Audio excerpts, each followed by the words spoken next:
कल्पना कीजिए कोई इंसान ना अपनी जिंदगी के एकदम सबसे खूबसूरत पलों को जी रहा है। मौसम सुहाना है, मन बिल्कुल शांत है, करियर भी एकदम सही दिशा में जा रहा है।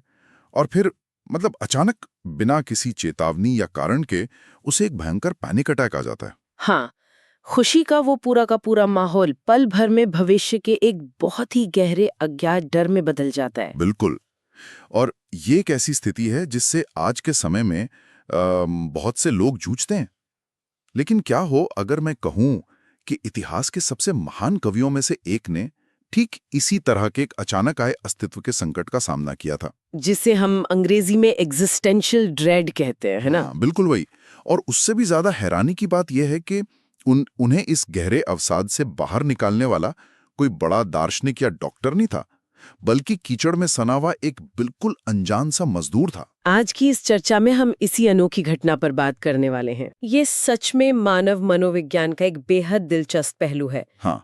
अब देखिए, हमारा दिमाग अक्सर उस समय सबसे ज्यादा असुरक्षित महसूस करता है जब हम सबसे ज्यादा खुश होते हैं। क्योंकि तब हमें उस खुशी के छिन जाने का डर सताने लगता है। सही कहा ना मैंने? एकदम सही। और आज की हमारी चर्चा का जो केंद्र है हम्म। वो है विलियम वर्ड्सवर्थ की 1802 में लिखी गई एक बहुत ही प्रसिद्ध कविता, रेजोल्यूशन एंड इंडिपेंडेंस। जिसे पहले शायद द लीच गैदरर यानी जोंक इकट्ठा करने वाले के नाम से जाना जाता था। हाँ, बिल्कुल। और ये कविता केवल प्रकृति का वर्णन नहीं करती है, बल्कि ये इंसान के मानसिक संघर्ष और उससे उभरने की एक शानदार केस स्टडी है। और हमारे सुनने वालों को बता दूं कि इस विषय की परतों को उधेड़ने के लिए हमने कुछ बहुत ही बेहतरीन स्रोतों का सहारा लिया है। हमने विकिपीडिया पर मौजूद ऐतिहासिक संदर्भों को खंगाला है। अब्दुल्ला अल बनियान द्वारा तैयार की गई एक बेहद रोचक प्रेजेंटेशन का उपयोग किया है जो कविता की तकनीकी बारीकियों को समझाती है। और इसके साथ ही रिचर्ड डी मैगी द्वारा लिखे गए एक एप्सको शोधलेख का भी गहराई से अध्ययन किया है, जो इस मुलाकात के पीछे छिपे मनोवैज्ञानिक अर्थों को सामने लाता है। बिल्कुल। तो हमारा आज का मिशन ये समझना है कि कैसे एक अजनबी के साथ हुई एक छोटी सी और सच कहूं तो थोड़ी अजीब सी मुलाकात जीवन में धैर्य और मानसिक मजबूती का सबसे बड़ा पार्ट बन गई। तो चलिए इसे थोड़ा विस्तार से समझते हैं। इस पूरी घटना को समझने के लिए सबसे पहले हमें इसके समय और पृष्ठभूमि को देखना होगा। ये कविता आधिकारिक तौर पर मई 1802 में लिखी गई थी, जब वर्ड्सवर्थ बार्टन फेल नाम की जगह पर टहल रहे थे। अच्छा, तो ये वहीं लिखी गई थी? लिखी तो वहीं गई थी, लेकिन जिस घटना पर यह आधारित है वो 1802 में नहीं घटी थी। वो असल में लगभग 2 साल पहले 3 अक्टूबर 1800 को उनके घर डव कॉटेज के पास हुई एक वास्तविक मुलाकात थी। अरे वाह, ये बात तो अपने आप में बहुत कुछ कहती है। मतलब एक छोटी सी मुलाकात का असर इतना गहरा था कि वो 2 साल तक एक इतने महान कवि के दिमाग में घूमती रही। हाँ, और ये वर्ड्सवर्थ की रचनात्मक प्रक्रिया का एक बहुत अहम हिस्सा था। वे अक्सर भावनाओं को तुरंत नहीं लिखते थे, बल्कि उन्हें समय के साथ पकने देते थे। क्या कहते हैं उसे? Recollected emotion in tranquillity. बिल्कुल, शांति में भावनाओं को याद करना। और ये काम उन्होंने अकेले नहीं किया था। स्रोतों से हमें पता चलता है कि उन्होंने अपनी मंगेतर मैरी हचिंसन और उनकी बहन सारा के साथ मिलकर कई महीनों तक इस कविता को संशोधित किया था। मतलब ये एक बहुत ही विचारशील और आत्मखोज से भरी प्रक्रिया रही होगी। हाँ, और इस विचारशीलता की झलक हमें कविता के एकदम शुरुआती हिस्सों में ही मिल जाती है। प्रेजेंटेशन में इस बात पर खास जोर दिया गया है कि कविता के पहले 3 श्लोक एक बेहद खूबसूरत सुबह का चित्र खींचते हैं। रात भर भयंकर बारिश हुई है, तूफान आया है, लेकिन अब सुबह बिल्कुल शांत है। सूरज चमक रहा है, पक्षी गा रहे हैं, है ना? बिल्कुल। प्रेजी में यहाँ अनुप्रास यानी एलिटरेशन का एक बहुत ही सुंदर उदाहरण दिया गया है। रनिंग रेसेस इन हर मर्थ, यानी एक खरगोश खुशी से उछल कूद कर रहा है। ये एक ऐसा दृश्य है जहाँ प्रकृति अपने सबसे अच्छे मूड में है। लेकिन मुझे लगता है कि इसी खुशी के बीच कुछ ऐसा है जो थोड़ा अजीब है। हाँ, यहाँ सबसे आकर्षक बात यह है कि इस पूरी खुशी और शांति के बीच वर्ड्सवर्थ एक बहुत ही सूक्ष्म रूपक का प्रयोग करते हैं जो आने वाले तूफान का संकेत दे देता है। आप उस ब्रूडिंग स्टॉक डव वाले हिस्से की बात कर रही हैं? एकदम सही पहचाना। वे एक ब्रूडिंग स्टॉक डव यानी एक कबूतर का जिक्र करते हैं। अंग्रेजी में यह ब्रूडिंग शब्द बहुत ही दिलचस्प है। इसका एक अर्थ होता है गहरे चिंताजनक और उदास विचारों में खोए रहना। और दूसरा अर्थ? लेकिन प्रकृति के संदर्भ में इसका मतलब होता है अपने अंडों को सहना, उन्हें गर्मी देना ताकि नया जीवन बाहर आ सके। अरे वाह, ये तो एक ही शब्द दो बिल्कुल अलग दिशाओं में काम कर रहा है। मतलब एक तरफ ये मानसिक तनाव का संकेत है और दूसरी तरफ किसी नई चीज के जन्म लेने की उम्मीद भी है। और यही वो बिंदु है जहां कविता अचानक एक नया मोड़ लेती है। चौथे श्लोक में बिना किसी बाहरी कारण के वर्ड्सवर्थ अचानक एक गहरे डर और चिंता में डूब जाते हैं। एकदम से, बिना किसी वजह के। हाँ, एकदम से। वो सारी सुंदरता, वो चहचहाते पक्षी, सब कुछ उनके भीतर अचानक उठे एक मानसिक अंधेरे के सामने फीका पड़ जाते हैं। ये हिस्सा मुझे ना आज के समय के इम्पोस्टर सिंड्रोम या क्रिएटर्स बर्नआउट की याद दिलाता है। ये बिल्कुल वैसा है जैसे कोई बहुत ही खूबसूरत बीच वेकेशन पे मजे कर रहा हो और अचानक बिना किसी कारण के उसे पैनिक अटैक आ जाए या अपने भविष्य और करियर की चिंता सताने लगे। ये एक बहुत ही सटीक तुलना है। आखिर ये खुशी इतनी नाजुक क्यों होती है? प्रेजी स्रोत में बताया गया है कि वर्ड्सवर्थ ने इस पूरे भावनात्मक पतन को सिर्फ एक छोटे से शब्द से दर्शाया है, और वो शब्द है बट, यानी लेकिन। हाँ, ये लेकिन एक मानसिक स्विच की तरह काम करता है, जिसके बाद कवि को लगता है कि ये वसंत, ये खुशी हमेशा नहीं रहेगी। सच बताऊं तो ये बहुत डरावना है। और वर्ड्सवर्थ का ये डर केवल एक आम इंसान का भविष्य को लेकर डर नहीं था, ये एक रचनाकार का डर था। 7वें श्लोक तक आते आते ये व्यक्तिगत चिंता एक बड़े अस्तित्ववादी संकट में बदल जाती है। वे उन अतीत के महान कवियों को याद करने लगते हैं जिनका अंत बहुत ही दुखद रहा था, है ना? हाँ, वे विशेष रूप से थॉमस चैटरटन का जिक्र करते हैं, जिसे उन्होंने मार्वेलस बॉय यानी अद्भुत लड़का कहा है। थॉमस चैटरटन की कहानी अगर हम देखें तो वो साहित्य के इतिहास की सबसे दर्दनाक कहानियों में से एक है। एक ऐसा युवा जिसने मध्यकालीन कविताओं की जालसाजी की, अपनी प्रतिभा से सबको चौंका दिया, लेकिन अंततः गरीबी और निराशा के चलते महज 17 साल की उम्र में आत्महत्या कर ली। और इसके साथ ही वे रॉबर्ट बर्न्स को भी याद करते हैं, जो एक और महान कवि थे, लेकिन गरीबी और बीमारी के कारण सिर्फ 37 साल की उम्र में दुनिया छोड़ गए। मतलब इन उदाहरणों के जरिए वर्ड्सवर्थ को सर्वाइवर गिल्ट और अपने ही भविष्य का खौफ महसूस हो रहा था। बिल्कुल। कविता की वे पंक्तियां बहुत गहरी हैं। We poets in our youth begin in gladness, but thereof come in the end despondency and madness. इसका मतलब हुआ कि हम रचनाकार जवानी में खुशी से शुरू करते हैं, लेकिन हमारे हिस्से में अंततः सिर्फ निराशा और पागलपन ही आता है। एकदम सही। वे अपने ही पागलपन और बर्बादी की कल्पना करके कांप रहे थे। ये बहुत ही डरावना विचार है। लेकिन यहाँ ना मेरे दिमाग में एक बहुत बड़ा सवाल आ रहा है, एक ऐसी बात जो मुझे खटक रही है। बताइए, क्या सवाल है? एप्सो के शोध लेख को पढ़ते हुए मुझे पता चला कि वर्ड्सवर्थ ने इस कविता को लिखने के लिए राइम रॉयल नाम की एक बहुत ही पुरानी मीटर शैली का इस्तेमाल किया था। इसका ढांचा ABAB-BCC होता है, जो 14वीं सदी में लोकप्रिय था और 17वीं सदी तक आते आते ये पूरी तरह से आउटडेटेड हो चुका था। हाँ, ये एक बहुत ही जटिल शैली है। तो मेरा सवाल ये है कि अगर कोई इंसान अंदर से इतना टूट रहा है, मानसिक रूप से पागलपन के डर से कांप रहा है, तो वो ऐसी पुरानी और जटिल तुकबंदी के कड़े नियमों में खुद को क्यों बांधेगा?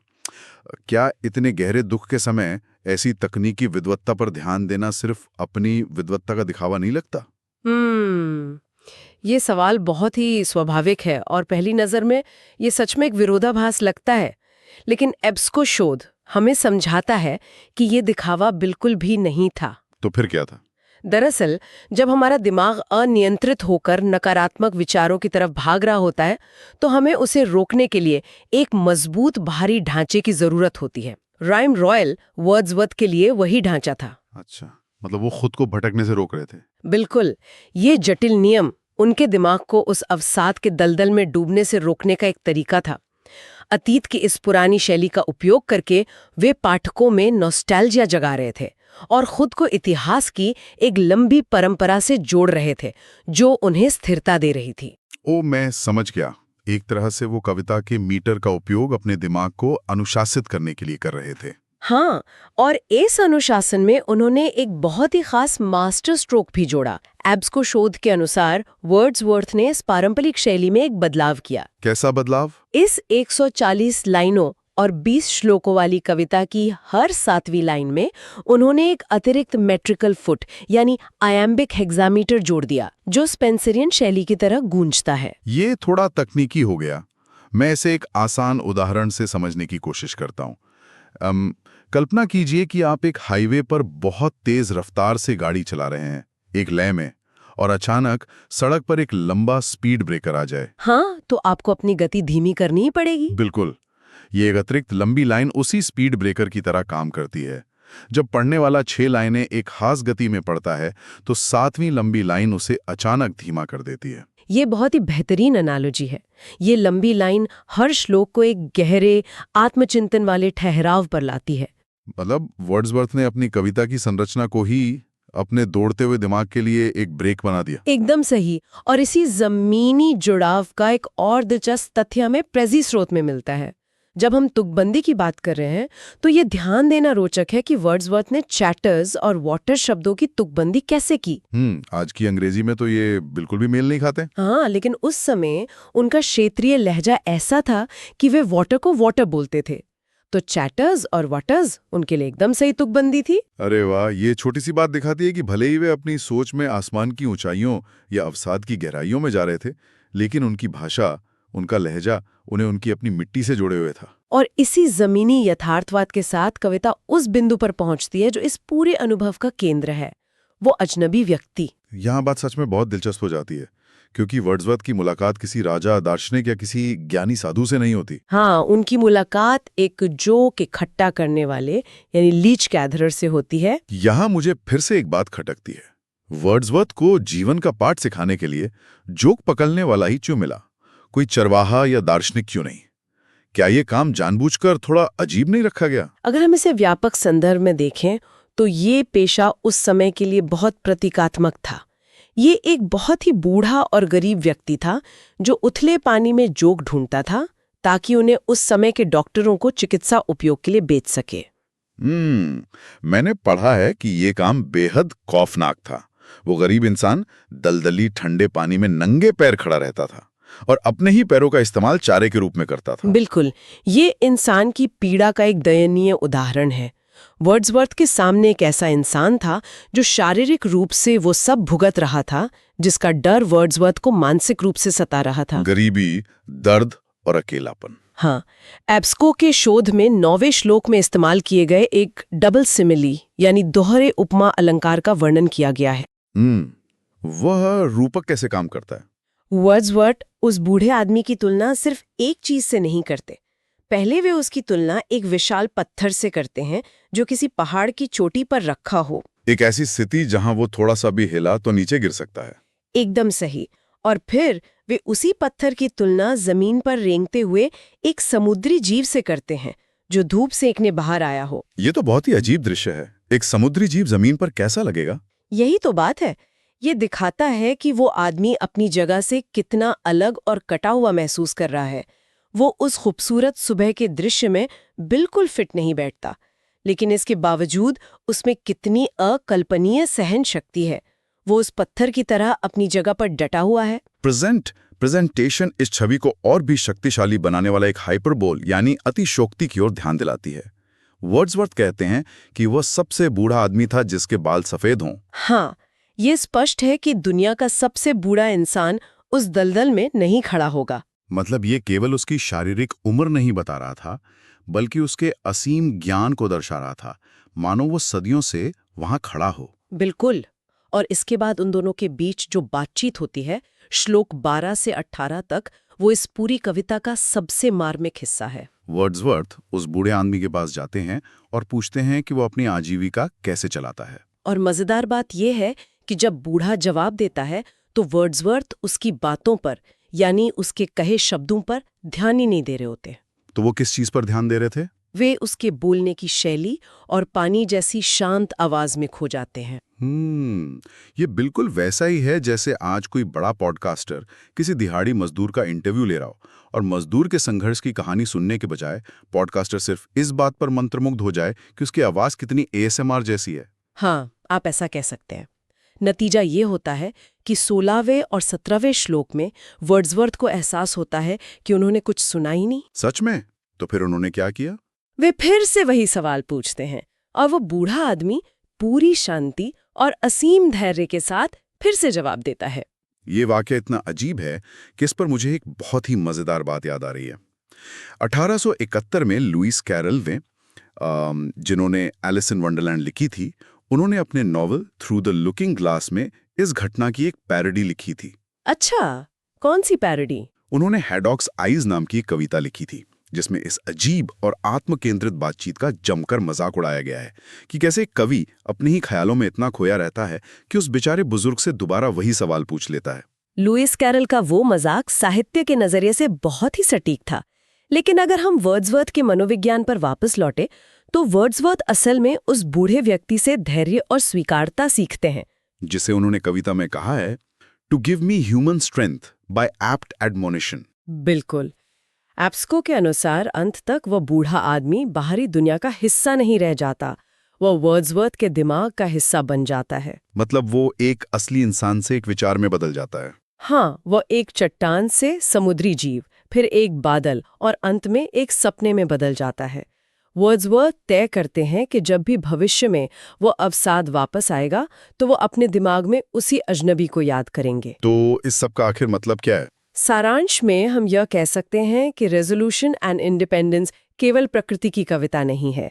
यह खुशी, फिर अचानक आए गहरे मानसिक अवसाद और अंत में एक अजनबी के धैर्य को देखकर मिली मानसिक शांति की यात्रा है। जानकारी के बोझ और निरंतर चिंता से भरी आज की दुनिया में किसी अप्रत्याशित स्रोत से मानव शक्ति और धैर्य ढूंढना हम सभी के लिए एक बड़ी सीख है। और इससे एक बहुत महत्वपूर्ण सवाल उठता है, प्रेरणा अक्सर वहां नहीं होती जहां हम उसे तलाश रहे होते हैं।